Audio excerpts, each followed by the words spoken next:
Houston, Texas, the early 1970s. In the Heights neighborhood, everyone knew Dean Corll. He was the man who owned the local candy company. He was known for his generosity, often handing out free boxes of pralines and chocolates to the local children. He was polite, neatly dressed, and always willing to help a neighbor.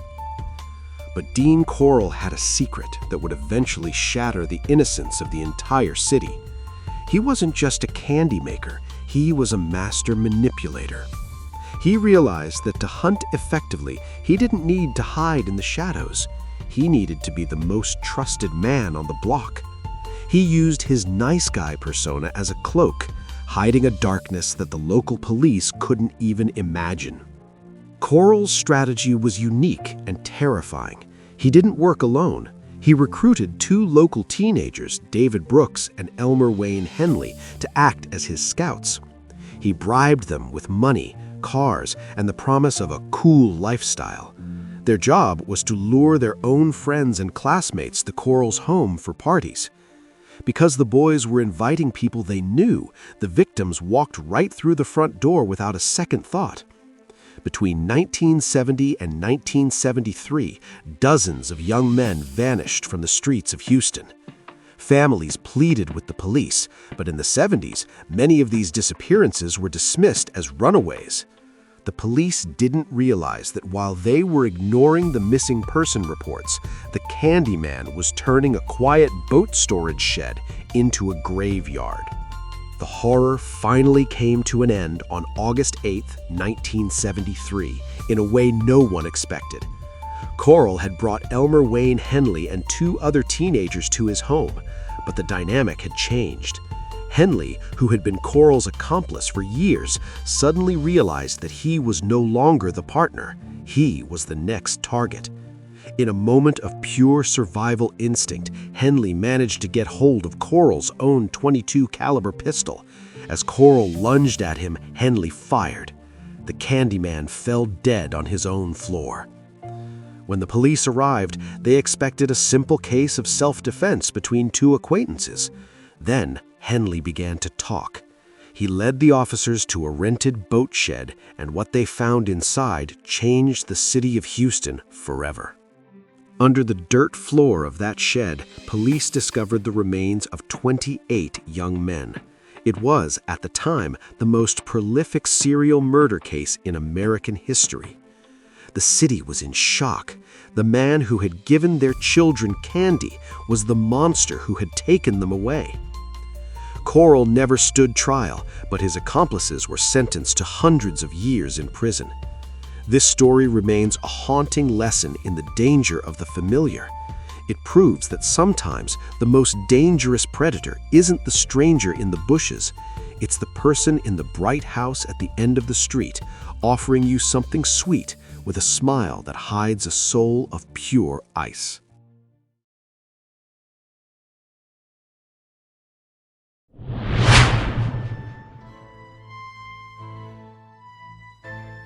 July 1982, Washington State. The Green River, usually a place of quiet beauty, becomes a scene of nightmare. Two boys cycling across a bridge look down and see a shape snagged on a log in the water. It's the first of many. Over the next few months, bodies are found in clusters, along riverbanks, in forest clearings, and near the Seattle-Tacoma airport. The Pacific Northwest was gripped by a fear that wouldn't let go for 20 years. The killer was dubbed the Green River Killer. He was a ghost who seemed to know exactly where the police would look and exactly how to stay one step ahead of them. The task force grew to be one of the largest in history, yet they were hunting a man who left almost nothing behind. While the police searched for a mastermind, Gary Ridgway was living a life of absolute mundanity. He worked at a truck painting factory for 30 years. He was married. He attended church. He was the neighbor who mowed his lawn every Saturday and never caused trouble. This was his greatest camouflage. He was profoundly average. Ridgway targeted women on the fringes of society, runaways and sex workers. He knew that in the early 80s, the disappearance of these women was often overlooked by the system. He used this to his advantage, picking up victims in his truck, often with his own son's car seat in the back, to appear safe and family-oriented. He wasn't a genius like Edmund Kemper. He was simply a man with a routine, and his routine was murder. The most frustrating part of the Green River case: the police actually interviewed Gary Ridgway in 1983. They even took a sample of his hair and saliva. But in the 1980s, the technology didn't exist to link him to the crimes. He passed a polygraph test and went right back to work. For the next 2 decades, Ridgway continued his life as a truck painter while the families of the missing waited for answers that never came. The case went cold, but the evidence stayed in a temperature-controlled room, waiting for science to catch up. By 2001, DNA technology had advanced to a point that investigators could finally re-examine the samples they took from Ridgway nearly 20 years prior. The results were a perfect match. The invisible man finally had a face. When Gary Ridgway was arrested, the world was shocked by the scale of his crimes. To avoid the death penalty, he agreed to lead police to the locations of his victims. He confessed to 48 murders, though he later hinted the number was closer to 70 or 80. He spoke with his victims with a chilling lack of emotion, describing them as trash he had simply disposed of. Ridgway is currently serving 49 consecutive life sentences in Washington. He is a reminder that serial killers aren't always brilliant or theatrical. Sometimes they are just the quiet man at the factory who works a 9-to-5, goes to church, and hides a graveyard in the woods behind the highway.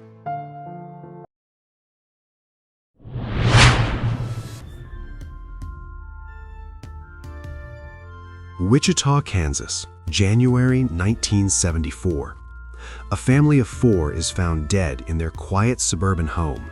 There was no motive, no robbery, and no suspects.